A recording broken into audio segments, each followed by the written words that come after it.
تبارك الذي نزل الفرقان على عبده ليكون للعالمين نذيرا۔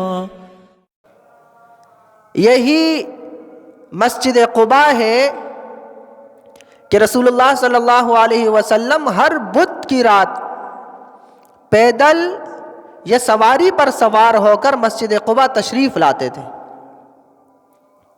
اور حدیث میں آتا ہے کہ جس شخص نے مسجد قباء میں 2 رکعت نماز ادا کی، اللہ رب العزت اسے عمرے کا ثواب نصیب فرماتے ہیں۔ تو آپ علیہ السلام نے مسجد کی تعمیر کی۔ پھر کچھ دن کے بعد رسول اللہ صلی اللہ علیہ وسلم جمعے کے روز قباء کی وادی سے نکلے اور مدینہ طیبہ جانے لگے۔ تو درمیان میں ایک بستی بنی سالم کے نام سے تھی، وہاں پر رسول اللہ صلی اللہ علیہ وسلم نے جب پہنچے تو جمعے کی نماز کا وقت ہو گیا۔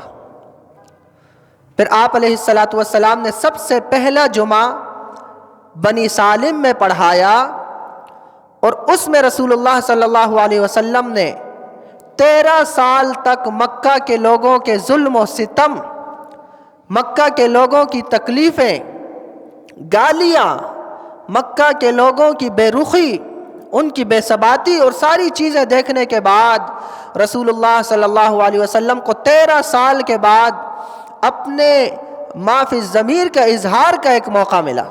آپ علیہ السلام نے خطبہ ارشاد فرمایا، لیکن 13 سال کے بعد 13 سالہ ظلم وہ ایک طرف، رسول اللہ صلی اللہ علیہ وسلم نے اس خطبے میں، آپ علیہ السلام نے اس بیان میں کسی کے بارے میں بھی کوئی بات نہیں کی۔ آج ہمیں کوئی تھوڑی سی تکلیف دے دے اور ہمیں کہیں بات کرنے کا موقع مل جائے تو ہم اس کی اگلی پچھلی نسلوں کی جتنی صفات ہوتے ہیں وہ بیان کر لیتے ہیں۔ رسول اللہ صلی اللہ علیہ وسلم کے اخلاق، آپ علیہ السلام 13 سال مکہ کے لوگوں کے ظلم اٹھا رہے ہیں۔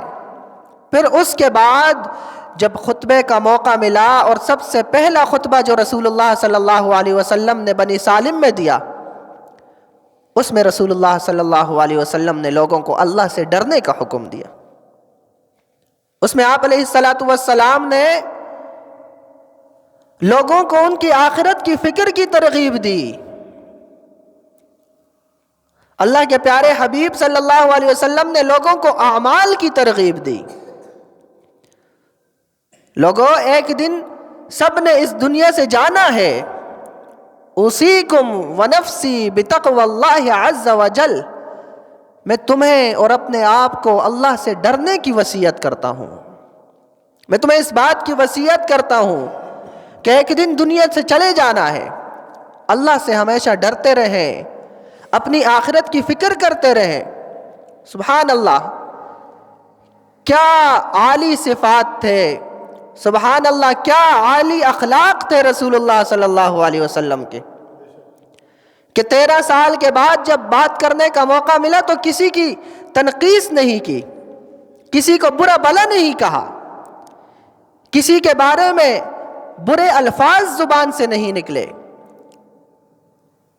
اور یہی ترغیب تھی کہ لوگوں اللہ سے ڈرنے والے بن جاؤ، لوگوں اپنی آخرت کی فکر کرنے والے بن جاؤ، لوگوں اپنی دنیا سنوارنے کی فکر کرنے والے بن جاؤ، اللہ کے احکامات کو ماننے والے بن جاؤ، رسول اللہ صلی اللہ علیہ وسلم کے طریقوں پر چلنے والے بن جاؤ، تو کامیابی ہے۔